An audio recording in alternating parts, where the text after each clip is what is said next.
Nous vous remettons notre mémo qui est à l'intérieur. Ici à l'intérieur. Ça, nous demandons votre accusé de réception. Vous pouvez nous accuser de réception. Mais on a vino, parce que ça y a vino. Alors vino, tout mimisa, arrêtez. Tolobeli épée. Ce qui dans 48 heures, Monsieur Local, vice-président de l'UNPC, a bimité, Tokozonga Lissoussou à lundi, Toko mobiliser Lissoussou pour être exiger libération naïe. Toko lembate, Toko bitumba au Tina Souka, Tina Lifo, Monsieur Rame, Monsieur Kibasa, a libéré le Konabiso, Patrick Local, Oboyebi, moi si naïe, à un état mort très critique. Ana Zen, moi la Naza Kobela, allez, vas-y, tu peux, vas-y, va canguer, à la difficulté, moi si dans un hôpital. Aligné à avorter. Moi, dans un côté là, vous battez ces côtés comme Jeff Caleb au bien. Azali attaché de presse, il y a M. Kibasa. Un journaliste est arrêté injustement, détenu illégalement au parquet général de la cour d'appel de Matete. Je me suis dit, je ne peux pas rester chez moi, je me joins aux journalistes. Il y en a d'autres qui sont menacés. Peter Tiani, Perro Louara, je me lève contre ça. Ce qui se passe ici, se passe sous le règne de Nino Saké. Vous pouvez vous imaginer. Qu'un journaliste sous le règne de Nino Saké soit injustement détenu. L'arrestation de Local est purement politique et voilà pourquoi nous sommes là en tant que journalistes. Tous les finguitaires, tous les troubleurs de l'ordre public, tous les journalistes, les responsables des médias, les responsables des entreprises et puis les licenciés. Donc, ce que tu as balabala, les années de soldats, les soldats, ils sont dans la passe. Taper la poitrine, mais il n'y a pas de ministre qui bat ça. Donc il y a la capacité à passer. Il y a besoin de aller à Waboy. Sauf que tout le monde est ministre, alors on a besoin de se parler. On y a mon pandisango, même on y a mon pandisango, pas bazouzia. Le parquet civil. Nali Kambo ya mon pandisango. Et dans la bénédiction, il y a Messeram, on a une police institutionnelle. Moto a tous à député. Aïe, moto na Jeff Caleb a été retirer plainte tous on a parti local en Andao. Au cas contraire, lobby soit chaque tozala parce que tu exprimer aux droits na mission. 7 jours na cachot, bakangié pour est-ce que espoir ils ont été à très mauvais de voir un journaliste qui coupe toujours là-bas sous la détention. C'est anormal.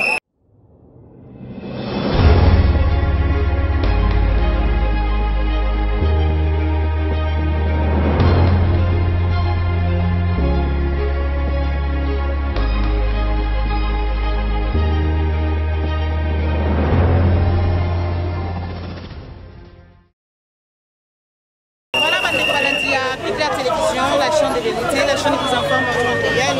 La bande a été télé, vous avez des gens en direct sur la chaîne qui vous informe en temps réel. Vous allez vous voir à niveau sur l'hôtel du gouvernement. Il va y avoir pipi sur votre partie sans motoyer pour réclamer, pour exiger libération de la mission Patrick Local. Vous allez vous incarcérer injustement. Vous allez vous yoga, vous allez vous déclaration la mission Patrick sans motoyer. Vous allez vous arrestation les animaux ministres au biso koyeli awa nasiki bino bolanda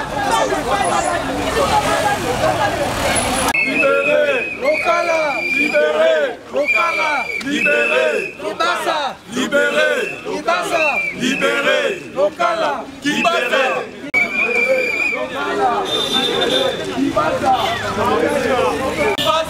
libéré Lokala libéré Kibasa libéré Lokala libéré Kibasa libéré Kibasa libéré Lokala libéré Kibasa libéré Lokala libéré Kibasa libéré Lokala libéré Kibasa libéré Lokala libéré Kibasa libéré Lokala libéré Lokala libéré Kibasa libéré Lokala libéré Kibasa libéré Lokala libéré Kibasa libéré Lokala libéré Kibasa libéré Lokala libéré Kibasa libéré Kibasa libéré Lokala libéré Kibasa libéré Lokala libéré Bimisa Lokala. Meteram. Bimisa Lokala. Meteram. Bimisa Lokala. Meteram. Bimisa Lokala. Meteram. Bimisa Lokala. Meteram. Bimisa Lokala.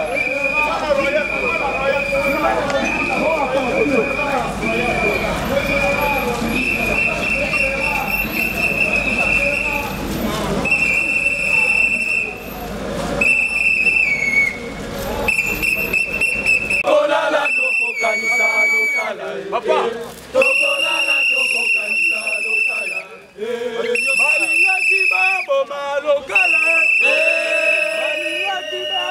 Toko kanisa lokala, toko lala toko kanisa lokala, balinga di baba.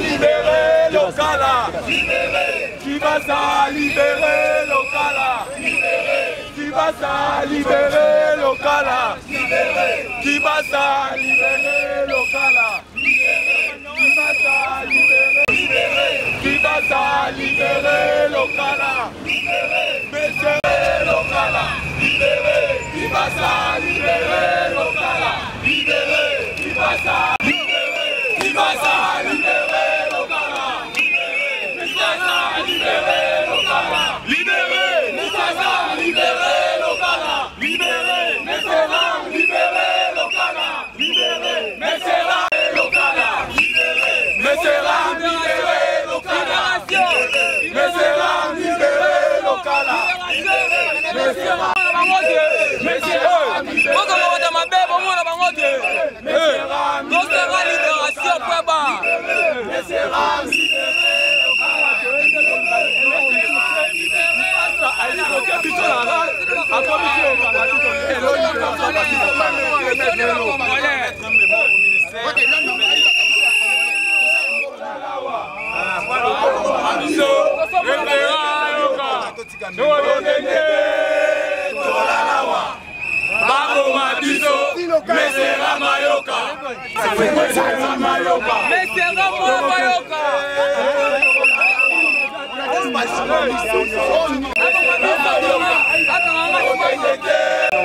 que je sois affecté par l'arrestation d'un journaliste, mais ensuite il s'agit d'une cause qui nous met tous ensemble, c'est la cause de la liberté.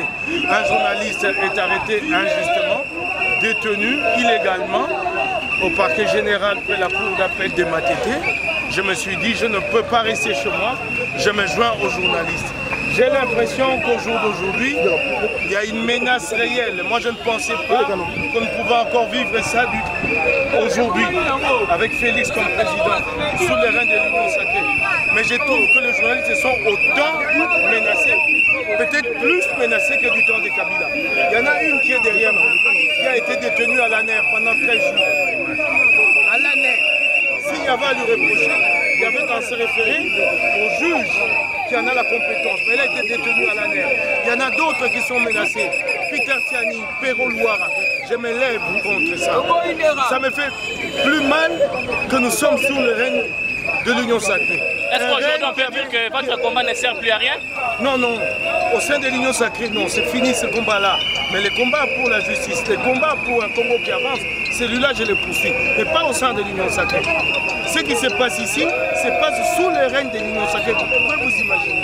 Qu'un journaliste sous le règne de l'Union sacrée soit injustement détenu. Non, c'est inadmissible. Alors je préfère continuer mon combat autrement, m'associer à d'autres forces, celles qui croient réellement, qui aspirent réellement à un changement qualitatif et quantitatif de la République démocratique.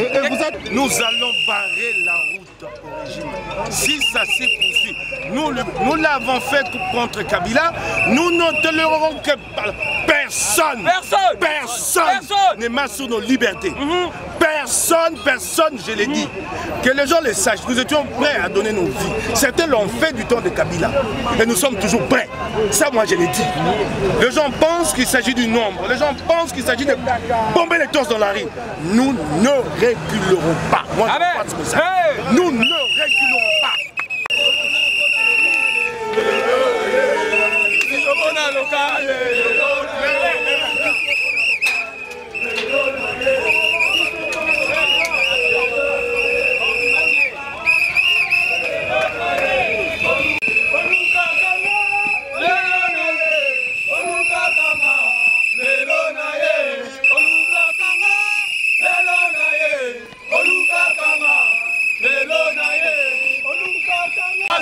Libéré, Mesera, libéré, Moussaka, libéré, Mesera, libéré, Moussaka, libéré, Mesera, libéré, Mesera, libéré, Moussaka, libéré, Mesera, libéré, Moussaka, libéré, Mesera,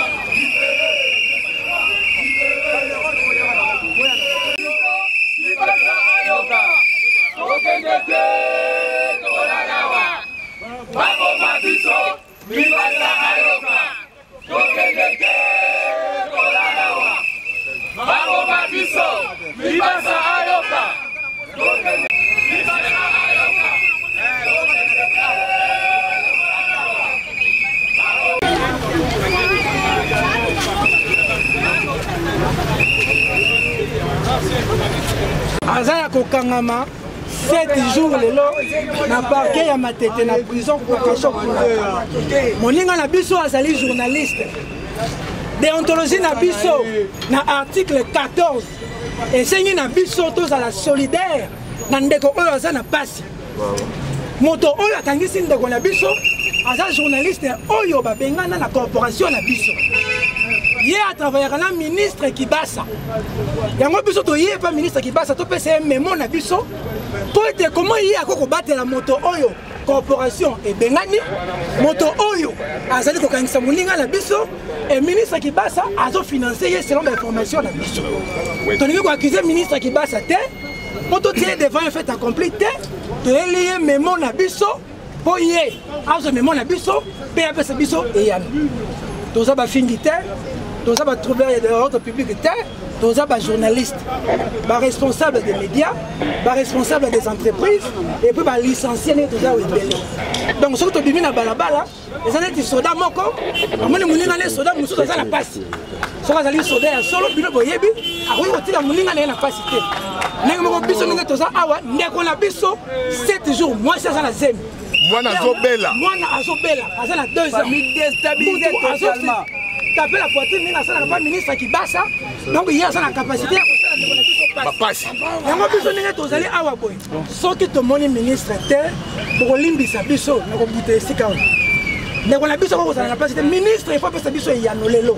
Tout y est que y a nos pas ministre. Tout y est que l'eau connaît les alliés. Tout y est qu'agresser Moutouté. Ministre, on a pour la Bisso à sa serviteur. Voilà. Sauf qu'il y a après qu'on utilise ça. Batunaye, bakangisa biso, toza biso nyoso en danger. Soki eza moko, ekozala mibale, ekozala misato. Alors bakanga biso nyoso mbala moko.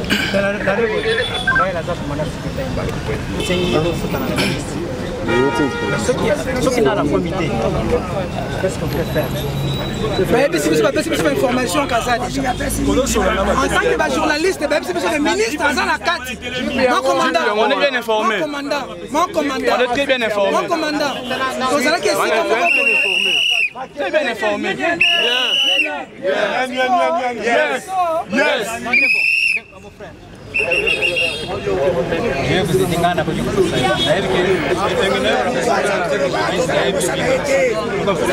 Nous avons cette estime-là.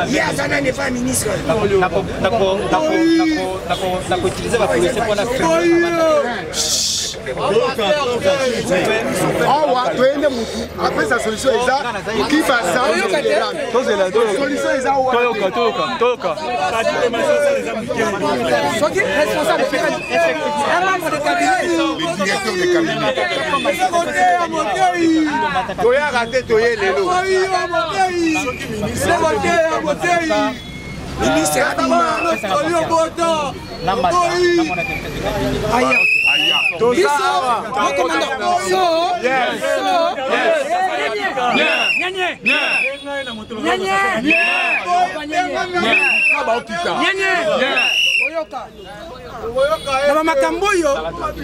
makambo oyo ezaka mingi mibale misatu bakoti badepose memo oyo koleka kuna na kati bato libanda bakoyeba biso tokosenga soki tozala mposa kokutana irkabe soki aza longwa kuna akita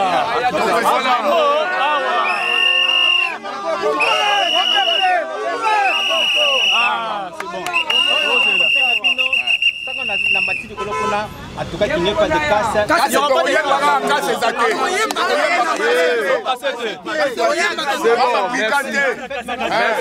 pas de brigands ici.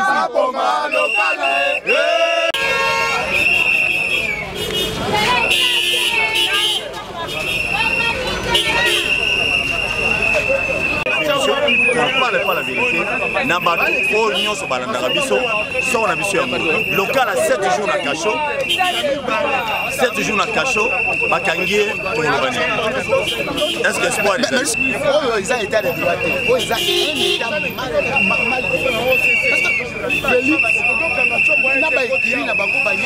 nous on croyait que les hommes ont établi l'état de droit.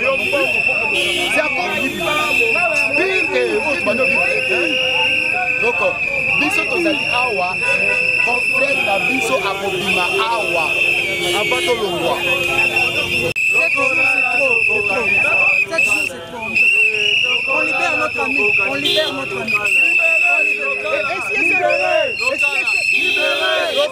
Poursuivre les manifestations. Nous allons poursuivre plusieurs manifestations jusqu'à ce qu'ils soient libérés. Parce que c'est inadmissible. Un journaliste radié de la corporation s'est permis de faire arrêter un autre.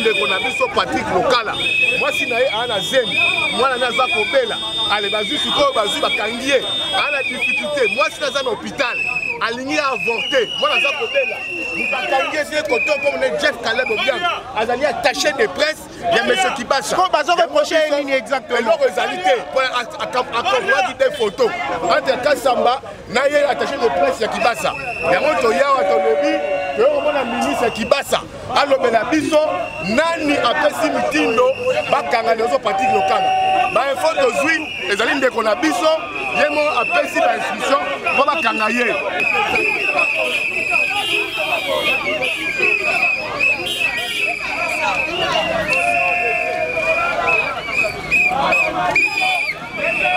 apesi mitu bakanga ndeko na biso basattaché de presse na ye akomi lolendo aosera baexcuse publique na makambo toyebi te yango bainfo tozoteka bajournaliste doit prendre il paraîtrait neti ye Jeff Caleb azoloba moto apesi ye mbongo ake na parquet ezali il paraîtrait selo basusu na biso ye mese Kibasa yango toyeba mese Kibasa awa alobela biso nani apesi ordre bakanga ndeko na biso Patrick Lokala oyo mwasi na ye azemi elingi obima eza grave mwana azobela bapesi 15 jours de détention yango toya tokasika balobela biso mese Kibasa alobela biso nani oyo apesi mitindo bakanga ndeko Lokala na boloko voilà ya selo 7 jours yango totelemi awa.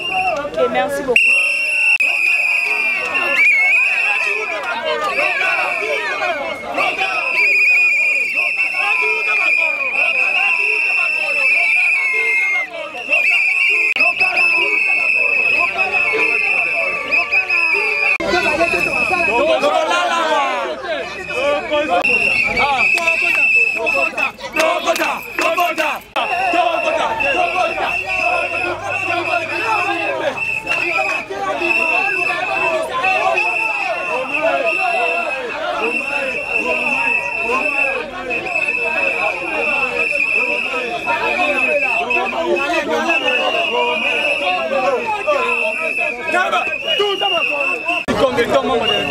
Patrick Lokala est l'un des nôtres.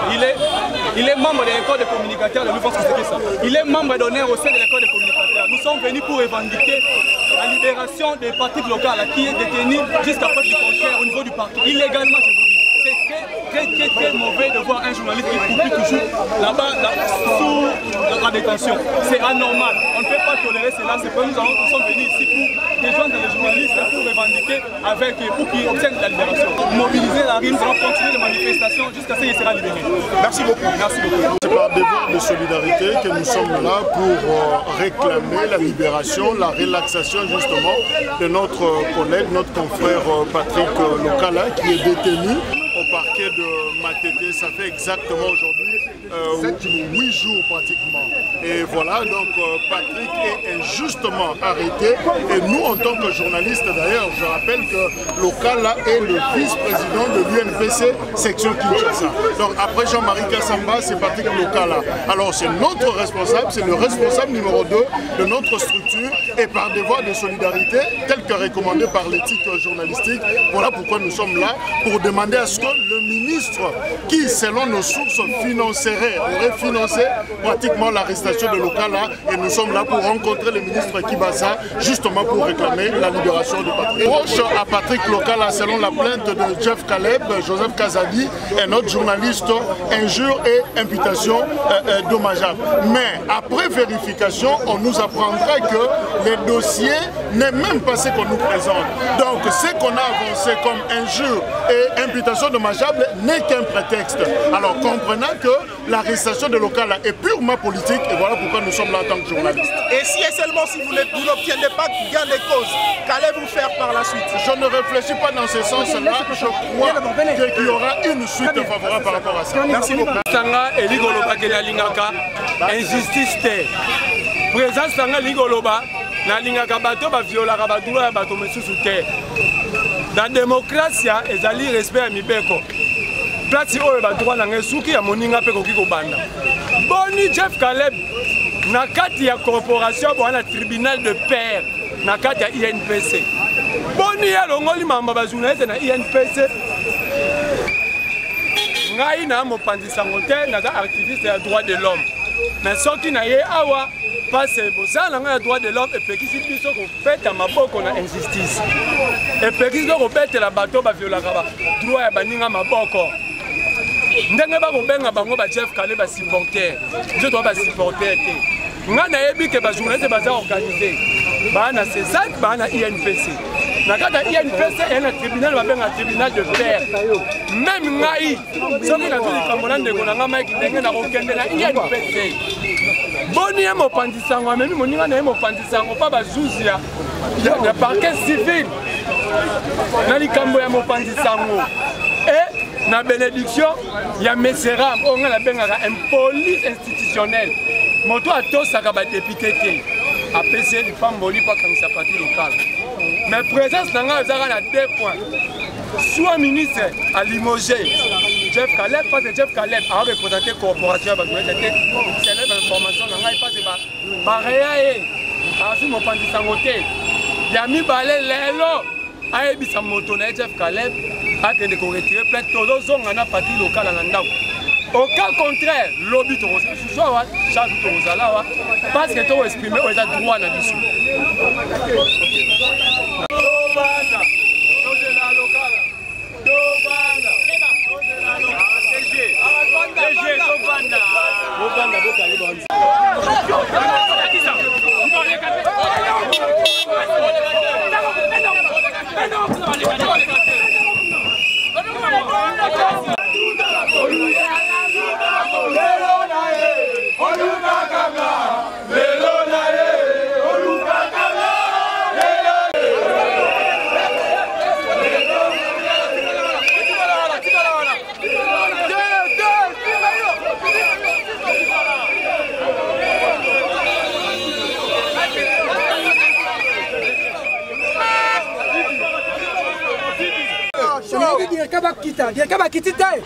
La question est un message dans le musée Salamini.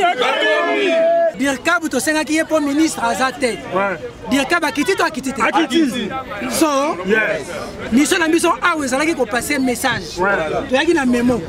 Pour totika là-bas homme intellectuel. Toye awa pona ko agresser mutu te. C'est ça. Toye apona ndeko na biso za na boloko boete.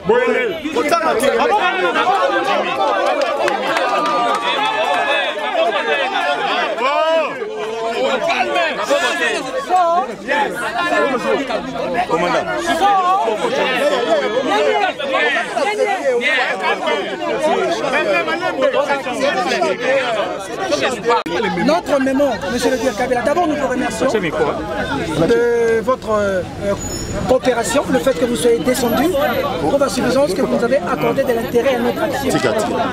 Nous vous remettons notre mémo qui est à l'intérieur, là, ici à l'intérieur. Ça, nous demandons votre accusé de réception. Vous nous accusé de réception. Notre confrère est en prison. Celui qui l'a fait arrêter travaille ici chez nous.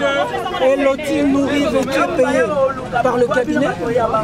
Nous avons dit dans notre mémoire que dans 48 heures, s'il n'y a pas de situation, nous allons encore nous ici. Comme ça, nous avons voulu devant les caméras. Ok.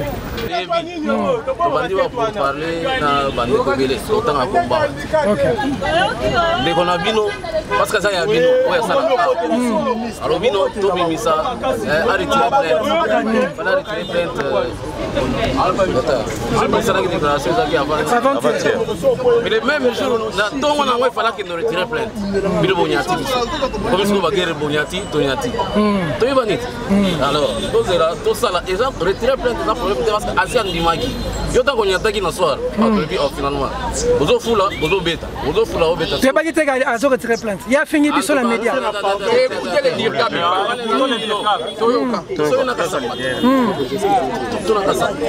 Ma député va m'assurer qu'ils sont sous à côté de la. Là, ça citoyen congolais ça lui plaint. Ils sont besoin de manger.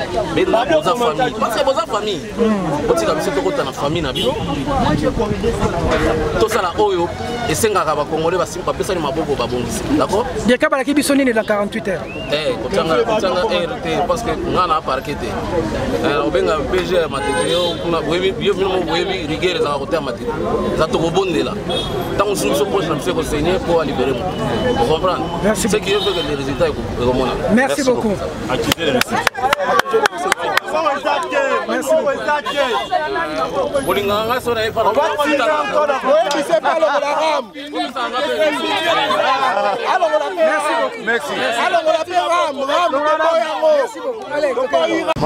c'est la raison pour laquelle Monique, directeur de Kamenaye, je pense que vous en maître Séraphin, à Kidiawa, Peter Tiani, qui conduit le collectif, à remettre un mémo. Peter Tiani a l'obélié deux mots. Premièrement, l'obélié que Tozo milité pour la libération de Patrick Lukala, ou à Kangani Awa, par un ex-confrère radié de l'UNPC, Joseph Kazadi, Oyo Asalaka et pas M. Kibasa. Tozana ba information, nous surtout Tozana Yango, que M. Kibasa ne a zoli ko entretenu M. Kazadi, Caleb, pour attendre on a vu sur local à Tikala na Boloko. Local a sali 5 jours, une semaine presque, 7 jours de Balobelinga il a parqué à ma tête. Ma PC détention, mon consul, il y a plus de 15 jours sans motivation valable. Le PC Mémo, son directeur de cabinet, M. Kibasa, ministre de Pékentique, nous a rassuré que eux, à leur niveau, ils vont saisir les parquets pour que dans les heures qui suivent, la 48 heures je pense, 48 heures, pour que Ndekona Bisso, Patrick Lokala, va relaxer. De l'obélié ce qui dans 48 heures, M. Lokala, vice-président de l'UNPC, a bimité, Tokozonga Lissousou à lundi, Toko mobiliser les sous pour être exiger libération naïe. Et nous l'obandini toko lembate, toma bitumba o tina suka, tina lifo, bon et bakinoma lobaka, on a été Monsieur Rame, Monsieur Kibasa a libéré le Konabiso, Patrick Lokala Oboyebi, moi si naïe a un état mort très critique. Son fils est très malade. Boyebi le ça la raison qui papa zana côté, moi ça so bella. moi nazobela c'est que ça fait. Moi si aza enceinte azozela mwana, aza na hôpital, moi nazobela. Et tout ça à cause de Jeff Caleb qui est ici, attaché de presse de M. Kibasa. Et on va garantir Bisso, ils vont mouiller maillot dans 48 heures pour être que M. Ndeko Nabiso, Patrick Lokala, Abima, Nabolo. Et Zali va garantir Oyotozui venant du représentant du ministre, son directeur de cabinet, M. Séraphin. Tiens, au nom du collectif, je tiens à remercier confrères et consoeurs ici présents qui ont répondu à l'appel des sociétaires de l'UNPC qui exigent la libération de notre confrère et ami Patrick Lokala, qui est vice-président de l'UNPC Ville Kinshasa. Nous avions commencé notre sit-in d'aujourd'hui vers l'hôtel de la Gombe. Nous avions mené notre procession de l'hôtel de la Gombe jusqu'à devant l'hôtel du gouvernement. Nous tenons à vous remercier, consoeurs et confrères, pour la mobilisation. À cet effet, Monsieur le ministre n'était pas présent. Il a délégué son directeur de cabinet, Monsieur Séraphin, Maître Séraphin, à qui les collectifs, via l'entremise de Peter Tiani, a remis un mémo disant, fustigeant l'arrestation de notre confrère Patrick Lokala. De sa part, les représentants du ministre, Maître Séraphin, nous a garanti que dans 48 heures, les cabinets, pas M. Jeff Caleb, gardien de la corporation, mais les cabinets, M. Kibasa, va se déployer pour que M. Patrick Lokala soit relaxé dans les 48 heures. En contrepartie, nous leur avons dit, au cas où Patrick Lokala n'était pas relaxé, nous reviendrons ici le lundi pour renouveler cette mobilisation jusqu'à ce que nous obtiendrons la libération de notre ami Patrick Lokala, dont la femme est dans un état très critique, elle attend de leur famille, mais l'info que je vous donne, elle est sur un lit d'hôpital. L'enfant est très malade, vous savez ce que ça représente dans un foyer, quand les responsables et les papas n'est pas là, et c'est la catastrophe. Alors, comme garantie, nous avons obtenu sa libération dans les 48 heures. C'est ça le message que je puis vous lancer. Si au cas où Patrick n'était pas libéré, en dehors de 48 heures, nous allons encore renouveler cette mobilisation jusqu'à ce que nous allons obtenir sa libération. Merci.